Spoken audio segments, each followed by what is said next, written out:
I was always a very curious little girl.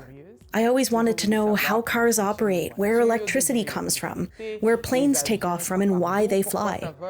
For me, it was a question of searching for the why.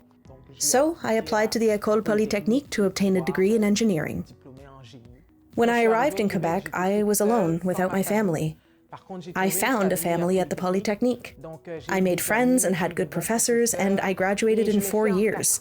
Very few people obtain an undergraduate degree in 4 years. When I was at university, I never felt that I was a woman in engineering. Everything seemed natural, much easier. But when I entered the workforce, I was perceived much more as a woman in the engineering field. It was as if barriers were being put in my way because I was a woman. Inclusion is really accepting the ideas of others, accepting their culture, their vision, and adapting it toward a common goal, a common solution, and equity. For me, equity is what pushes people to go beyond their limits. When people feel that they are not as valued as others, when they are treated differently, of course they will not perform at their best. So, an equitable world, an equitable field is critical. I belong to communities. I can't hide there. They are still small. Inclusion is accepting to give responsibility to someone who wants to take it. I know people from communities, women, who want to assume responsibility, but who are never given the opportunity to do so. My children give me this emotional balance, this emotional intelligence. Children bring you back down to earth. They ground you. I need that to be able to be a balanced employee, a balanced engineer, because as an engineer, I have to consider the people around me. The first thing I would tell young girls and non-binary people is to raise their hand. What is the worst thing that could happen? Being told no. But this no helps you. It encourages you for the next stage.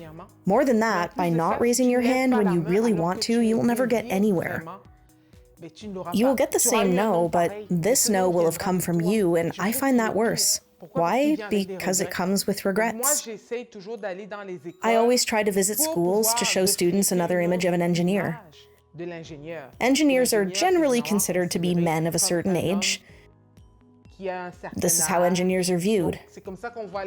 I often say that I am another type of engineer, one that is not represented. When I visit a classroom, I always say that if after I'm finished, in 4 or 5 years, they tell me that one of these students, one of these young girls is studying engineering, this would be the best gift of all. The main reason I visit schools is to provide mentorship, to encourage more girls to enter the engineering field. I have undertaken many activities to contribute positively to advancing diversity in the workplace and even in the social environment. For example, at work, I organized activities to welcome female students and have them meet other working engineers so that they could discover what engineering is about and how it functions in the workplace.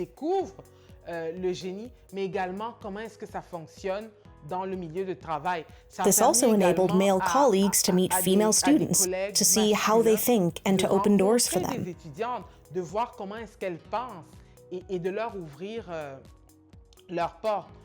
As I said, succeeding in becoming an engineer starts with self-confidence and telling yourself that you have the ability. After that, it's a matter of connecting with other engineers, getting closer. Today, there are several communities of engineers pretty much everywhere, at least in Quebec. For example, I can talk about the Order of Engineers, which has put in place mentorship programs for women engineers. I also stress the need for more women to sit around decision-making tables because once more women are there, there will be a greater diversity of opinion. There will be fewer people who think the same way. There will be people who can bring a different vision to the decision-making process.